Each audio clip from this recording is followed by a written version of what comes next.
Good morning. We gather here today to bring presence to the thoughts in our mind, to the flow of our breath, and to the sensations in our bodies.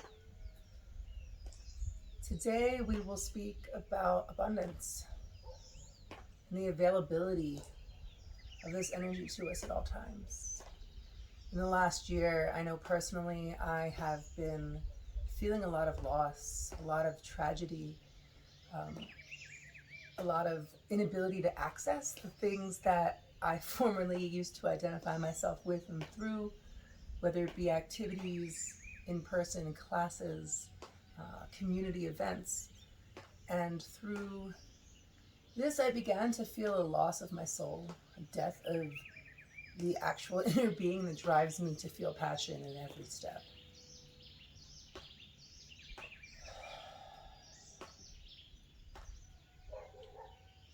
I'd like us to take a moment to simply acknowledge whatever loss and losses we are currently feeling into and through and mourning with and connecting with grief around. It has been a year of difficulty and change, and one that each of us has met differently and over time has experienced differently in our own bodies, in our own minds and hearts. Often when I'm in this place, what I long for, what I feel I need and I'm missing, feels so far away, as if it's out of reach, even out of sight, out of understanding, or even existence.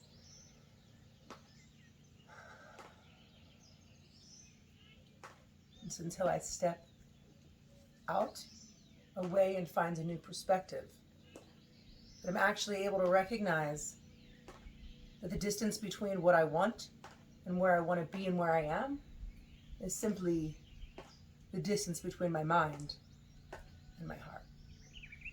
And so if this resonates with you, if you've been experiencing feelings of loss in any depth, death of your soul, loss of feeling of your passion, drive, ignition,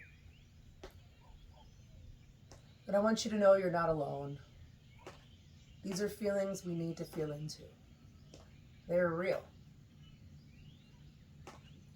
What we create in our minds shape our reality. And that is the world in which we live. The stories and the narratives with which we tell, many are often true and derive an origin long before our time from our ancestors. These stories are powerful. They carry energy and strength and wisdom, and also more pain and loss and trauma. Stories are a way for us to bring these emotions, this energy to life. But we also tell ourselves stories about ourselves to fit the situation. Sometimes these stories aren't those which serve us, not our greater good, and more unfortunately, derived from our ego. These stories support our fear, the lack, the doubt, and only allow us to identify and connect with this energy, this way of perspective, and this way of looking at not only ourselves and what goes on inside of us and in our minds and in our own lives, but within the greater world and the ways in which we look at each other.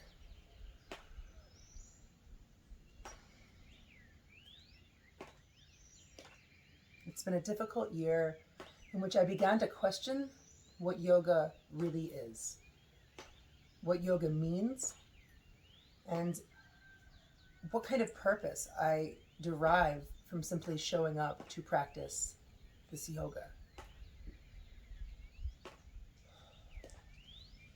There's been so much kickback in community and society about the unfortunate ways that some believe, and some have led this practice down a different, more narrow-minded path, one which maybe disconnects from these sensations and kind of sidesteps and oversteps into this glorious, positive sensation that we otherwise have heard described as love and light.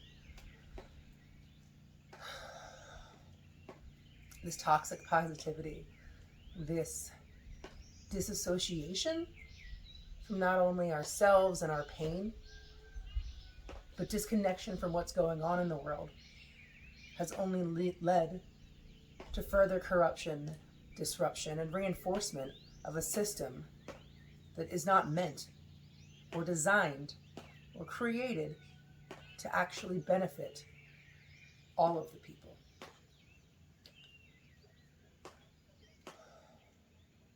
During my teacher trainings and through most of the first 5 years of my yoga journey, I remember being warned about not letting too much of my personal opinion or beliefs or depth and weight of what was going on in our community or world around us trickle into the yoga classroom.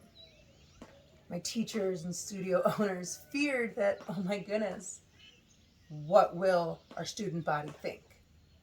Will we lose clients? Will people turn away because they came and felt something different, maybe powerful and intense and even dark? And so yoga as a whole has taken this negative turn in which I found that so many of the people whom I used to identify with look at this whole industry as a joke, as something that doesn't serve a purpose and something that has no power, validity, or healing nature to it. So what I've been doing over the past year and a half is erasing, unlearning, and reconnecting and identifying with the roots of yoga. Opening my ears and eyes to whom I'm listening to. And letting go of the teachers and guides and sources from which I felt led me down the wrong path. Instead, listening to South Asian voices, to Indian voices, to voices where the practice of yoga is what shapes the very land and thread and framework from which these humans originated. These voices have taught me and teach us that yoga is far bigger and far greater than the narrow tunnel that we've allowed ourselves to look down and the world to understand it through. That the simple nature of yoga is to bring light to the injustices in the world and rise forth and stand up to these injustices with compassionate action.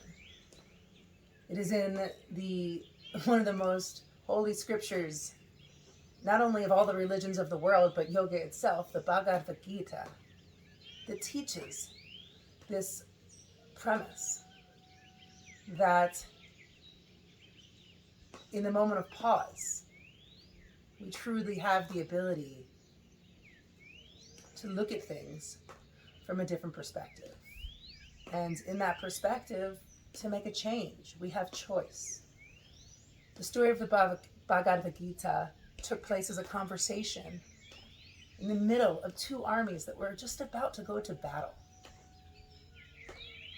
And right before Arjuna began, he paused. There was a moment of question, of moral understanding, reflection. And that in itself is yoga, that rise of wisdom, of knowledge, of awareness and presence. And so the Bhagavad Gita continues as a song. Gita itself is translated as the song. And in it arises the true nature and power of our soul, of our ability to see this soul, this powerful, compassionate soul in everyone. Now, so often you might hear people identify with this, we are all one. And yes, there is a soul, the eternal soul that exists in all creatures and nature. But our experience is far from one, far from the same.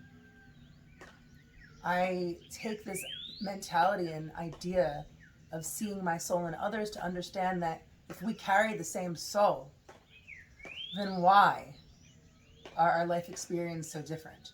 Why is my freedom different than someone else that was derived from the same seed? Why do I have access to things that others don't? To education, to healthcare, to resources, to food, to things that I need to thrive. And as I begin to question these truths, I recognize my privilege. That for no other reason other than being born into this body, into this skin, into the family that I was I gifted this opportunity to my life. To experience my life in a way that others who live in a different body, a different skin, a different gender, don't get to experience. And it is such a shame that we pretend that this is over. It is far from over. All men and women were not created equal. And for us to continue forward under the mentality that we're here together, it is essential and imperative that we use the presence and compassion that yoga brings us to connect to how we are separate, to what isn't together about our very nature, to our judgments, our biases that we grew up with, that we were developedly imitating from our society and often our family. Yoga is the path to dive directly into this. Yoga is a path of social justice and compassionate change.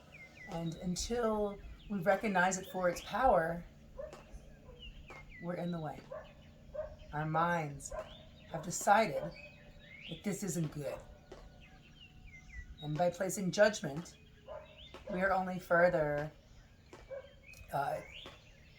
extrapolating and growing this disease of the mind and disconnecting people from the power of this practice and its healing nature. So as I step back into teaching and sharing, I vow to honor the origin and the roots of this practice, of its principles, traditions, the cultures from which they derive, the people who've experienced this way of life. And I will be inviting in these voices. For what I share with you is still my only understanding. It is through the filter of my being and experience that I then paraphrase my learnings back, my experience of life. And it is essential that we listen to all of the voices, especially those that have been quieted, shadowed, outspoken, disrespected, judged, marginalized, and most importantly, silenced.